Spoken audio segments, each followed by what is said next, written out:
Ūdens. Kā jau mēs zinām, ūdenim ir ļoti liela nozīme cilvēka ķermenī. Tas sastāda apmēram 70% no mūsu masas. Regulē ķermeņa temperatūru, pārnēsā skābekli, šķīdina minerālvielas, ķīmiskus elementus, lai tie būtu izmantojami organismi. Pasaulē divas veselībai nozīmīgākās lietas ir tīrs gaiss un tīrs ūdens. Mums ir paveicies. Ūdens klāj aptuveni 71% no zemes virsmas.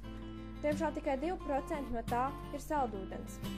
Tieši tā ir pati nopietnākā problēma, ar kuru saduras cilvēks pēdējo gadu laikā. Ūdens trūkuma problēmas kļūst aizvien biežākas un nopietnākas. Tajā pat laikā ūdens patēriņš pasaulē ir dubultojies.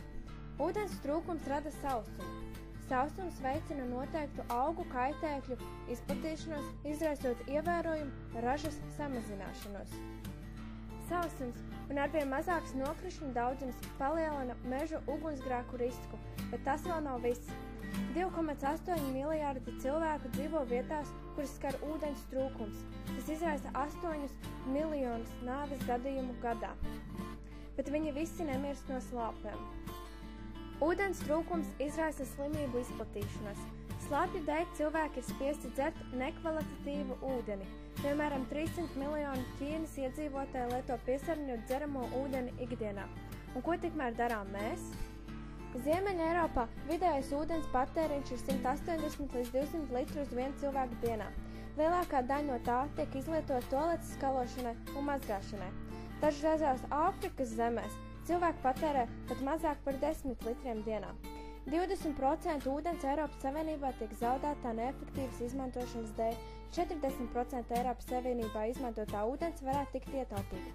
Savukārt mēs tikai 6 līdz 8% no ūdens, ko patērējam, izmantojam dzeršanai.